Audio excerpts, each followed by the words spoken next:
శ్రీమాత్రే నమ. జై గురు దత్తాత్రేయ నమ. ఈ వీడియోలో మనం 2025 సంవత్సరంలో కర్కాటక రాశి వారు ఏ విషయంలో జాగ్రత్త పడాలి, అలాగే వాళ్ళు స్థిరాస్తి కొనుక్కునేటప్పుడు ఏ విధమైన జాగ్రత్తలు తీసుకోవాలి అన్న విషయాన్ని మనం ఈ వీడియోలో తెలుసుకునే ప్రయత్నం చేద్దాం. కర్కాటక రాశి సహజ రాశి చక్రంలో ఇది 4వ రాశి అవుతుంది. అందువలన ఈ రాశివారు ఏదైనా ఒక గృహంలో నివసించేటప్పుడు ఆ గృహానికి సంబంధించినటువంటి వాస్తు వీళ్ళ మీద ఎక్కువ ప్రభావం చూపడం జరుగుతుంటుంది.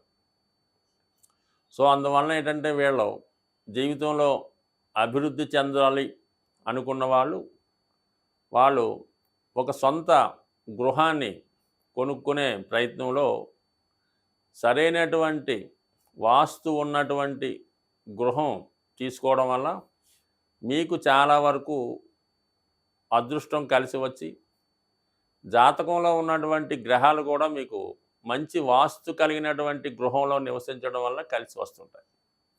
సో అయితే ప్రస్తుతం మరి మీకు గత కొంతకాలంగా అష్టమ స్థానంలో ఉన్నటువంటి శని భగవానుడు మార్చి 29వ తారీఖున మరి అష్టమాన్ని వీడి భాగ్యస్థానంలోకి మారడం జరుగుతుంది.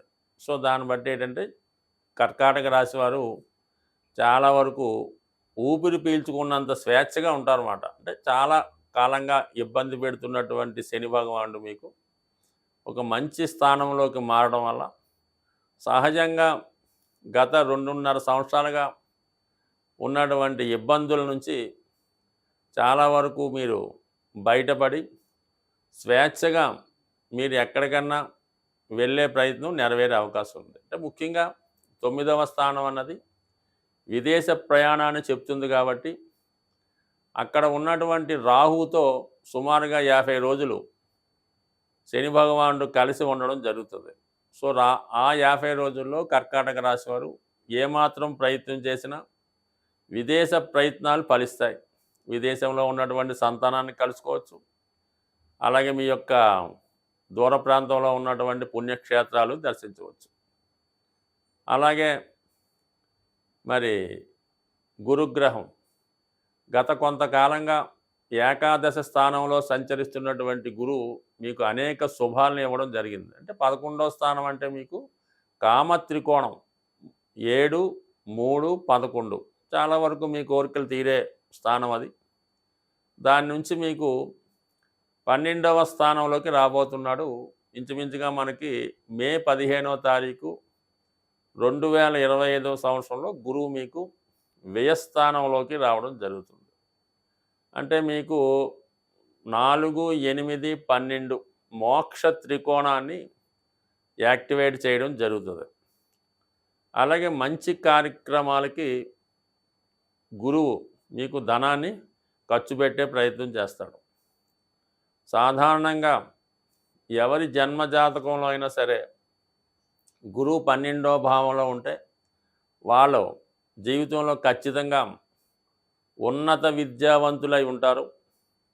అలాగే వారికి కంపల్సరిగా సంతానం కలుగుతుంది. ఎస్పెషల్లీ పుత్ర సంతానం కలిగే యోగం ఉంటుంది. సో ఇక్కడ పుత్ర సంతానం అంటే వాళ్ళకి ఏదన్నా పితృదోషాలు, మాతృదోషాలు, సర్పదోషాల్లో ఉంటే ఎక్కువగా స్త్రీ సంతానం కలుగుతూ ఉంటారు. అటువంటి దోషాలు లేని వారికి పుత్ర సంతానం కలిగే అవకాశం ఉంది. అయితే గురువు సంతానాన్ని ఇచ్చే స్థానంలోకి వచ్చినప్పుడు దైవ సంకల్పంతో మీ జీవితంలో ఉన్నటువంటి పెద్దవారి ద్వారా సంక్రమించినటువంటి దోషాలకి తగిన పరిహారం చేసుకోవడం వల్ల మీకు సంతానం, పుత్ర సంతానం కలుగుతారు, మీ వంశం నిలబడుతుంది. సో ఇది అలాగే సహజ చతుర్థ స్థానమైనటువంటి కర్కాటకానికి 12వ స్థానంలోకి గురువు, 9వ స్థానంలోకి శని రావడం వల్ల ఈ సంవత్సరంలో మీరు అంటే మనకి ఇంచుమించుగా మే తర్వాత అనుకుందాం ఏదైనా సొంత గృహం కొనుక్కునే ప్రయత్నం చేస్తే 100% మరి ఈ సంవత్సరంలో మీకు సమకూరే అవకాశం ఉంది. సాధారణంగా ఈ కర్కాటక రాశి వారు కొనుక్కునే గృహంలో వారి జాతకంలో గురువు బలహీనంగా ఉంటే ఈశాన్య సంబంధించిన దోషాలు ఉండడం జరుగుతుంటుంది. దానివల్ల వాళ్ళకి దైవభక్తి ఉండదు, దైవాన్ని నమ్మరు. అలాగే ఎక్కువ శాతం పడమర దిక్కు అంటే మనకి కుజుడు అదే రాశిలో నీచ పొందుతాడు కాబట్టి దక్షిణ నైరుతి వైపు దోషం ఉండే అవకాశం ఉంది. ఆ ప్రభావం వల్ల ఏంటంటే చాలా వరకు ఈ రాశిలో ఉన్నవాళ్ళు నిరుద్యోగులుగా ఉండడం జరుగుతూ ఉంటుంది. ఎంతో కష్టం మీద వాళ్ళ పెద్దవాళ్ళు పోరు పెడతా ఉంటే వాడు ఏదో ఉద్యోగానికి వెళ్ళే ప్రయత్నం చేస్తూ ఉంటాడు. సో ఈ దక్షిణ నైరుతి దోషం ఉన్నటువంటి ఇంట్లో నివసించడం వల్ల వీళ్ళకి అభివృద్ధి అయితే రాదు, ఎంత చెప్పినా వాళ్ళకి పెద్దగా పట్టించుకోరన్నమాట.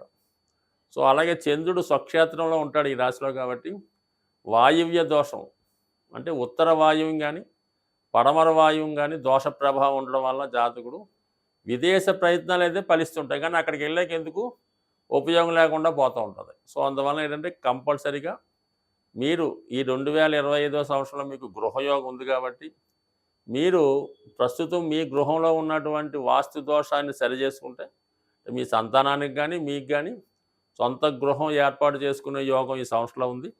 అదేంటంటే ఈ వాస్తు దోషాలు లేని చూసుకుంటే తొందరగా జాతకుడు అభివృద్ధి పడి దాని యొక్క రుణం నుంచి బయటపడి అటు తొందరగా ఎప్పుడైతే కర్కాటక రాశి వారు ఒక ఇంటివాడంటే సొంత ఇల్లు కట్టుకుంటేనే వాడికి పెళ్ళి అయ్యే సూచనలు ప్రస్తుతం కనబడుతున్నాయి కాబట్టి ముందు ఇల్లు కొనుక్కుంటే దాని తర్వాత పెళ్ళి అదే అవుతుంది మరి ఈ కర్కాటక రాశి వారికి. అలాగే మరి చాలా వరకు 9వ స్థానంలో మరి ఈ సంవత్సరం సుమారుగా ఏప్రిల్ నెల నుంచి మే 19, 20 తారీఖుల వరకు 9వ స్థానంలో ఏర్పడినటువంటి ఈ శని రాహుల కలయిక భాగ్యస్థానం అన్నది జాతకుడి యొక్క ధర్మస్థానం. ఆ స్థానంలో ఏ గ్రహం చేరినా అక్కడ ఉన్నటువంటి రాహుతో కలియడం వల్ల ఏమవుతుందంటే జాతకుడు మన సంస్కారానికి సంస్కృతికి ధర్మానికి విరుద్ధంగా కొన్ని కార్యక్రమాలు చేయడం జరుగుతూ ఉంటుంది. అదేంటంటే ఇంటర్ కాస్ట్ వివాహాలని ప్రోత్సహించడం కానీ, సో లేదంటే ఇతర మతంలో కలిసే ప్రయత్నం చేయడం కానీ, ఇతర మతంలో ఉన్న వాళ్ళని వివాహం చేసుకోవడం కానీ, ఇవన్నీ ఈ 9వ స్థానంలో పాపగ్రహాలు ఉన్నప్పుడు ఎస్పెషల్లీ రాహు ఉన్నప్పుడు జరుగుతూ ఉంటుంది. అక్కడ శని భగవానుడు కూడా చేరినప్పుడు అది మరింత బలమవుతూ ఉంటుంది. సో అందువలన ఏంటంటే ఈ కర్కాటక రాశి వారు వివాహం అంటే సాధారణంగా వీళ్ళు పెద్దలు కూర్చొని వివాహం ఎక్కువ శాతం చేసుకుంటూ ఉంటారు.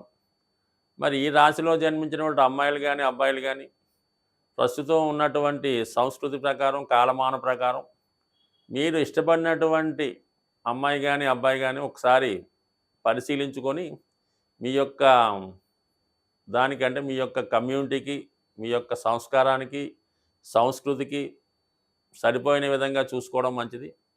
కొన్ని సందర్భాల్లో వయసులో చాలా వ్యత్యాసం ఉండొచ్చు, అలాగే సంస్కారంలో వ్యత్యాసం ఉండొచ్చు. అయితే ఇది ఎందుకు చెప్తున్నామంటే చేసుకోకూడదని కాదు, ఈ సమయంలో చేసుకున్నటువంటి ఇలాంటి ఆదర్శ వివాహం అనుకుంటారో మీరు, లేదంటే అనాచార వివాహం అనుకుంటారో కానీ ఇవి కంపల్సరీగా సక్సెస్ కావు. ఇవి టెంపరీగానే సక్సెస్ అవుతుంటామాట. ఎప్పుడైతే మళ్ళా ఆ భాగ్యస్థానంలో ఈ పాపగ్రహాలు బయటికి వెళ్ళిపోయి శుభగ్రహాలు లాంటి గురువు లాంటి గ్రహాలు వచ్చినప్పుడు అయ్యో మనం చాలా పొరపాటు చేసామే అయ్యయ్యో అని జీవితాంతం వచ్చుకొని దాని నుంచి బయటపడే ప్రయత్నంలో దాన్ని వదులుకోలేక దాని నుంచి బయటపడలేక అనేక రకాల ఇబ్బందులు పడుతుంటారు. కాబట్టి ఖచ్చితంగా మీరు ఈ సమయంలో ఈ కర్కాటక రాశి అమ్మాయిలు కానీ అబ్బాయిలు కానీ మరి వాళ్ళకి వాళ్ళు సెలెక్ట్ చేసుకునే మ్యారేజ్ విషయంలో మాత్రం చాలా వరకు ఆలోచించి అన్నీ పరిశీలించిన తర్వాత ఒక నిర్ణయానికి రావాలి తప్ప ఏది పడితే అది ఎలాగుంటే అలా చేసుకోవడం వల్ల ఖచ్చితంగా దానివల్ల మీకు మీ కుటుంబానికి మీ వంశానికి కూడా అప్రతిష్ట కలిగే అవకాశం ఉంది. మరి 2025వ సంవత్సరంలో సొంత గృహం యోగం చాలామంది రాసుల వారికి ఏర్పడడం జరిగింది. ముఖ్యంగా గురువు యొక్క స్థితి అయితేనే, శని భగవాన్ స్థితి అయితేనే, అలాగే మెయిన్ కుజుని యొక్క అనుగ్రహం చాలా వరకు ఈ రాశుల మీద పడడం వల్ల ఈ రాశుల్లో జన్మించిన వారు ఏ రాశి వారైనా వారికి సరైనటువంటి ఆదాయం ఉండి అర్హత ఉంటే ఏ కొద్దిపాటి ప్రయత్నం చేసినా మీకు సొంత గృహం ఏర్పడుతుంది. మరి ఆ సొంత గృహం ఏర్పడాలంటే మీరు చేయవలసినటువంటి రెమెడీస్ ఏం లేదు. జ్యోతిష శాస్త్రరీత్యా కుజుని యొక్క బలం ఉంటేనే జాతకంలో వాడు భూమి గాని, గృహం గాని ఏర్పాటు చేసుకోగలడు. అంటే ఒక విధంగా కుజుడు ధైర్యాన్ని ఇస్తూ ఉంటాడు.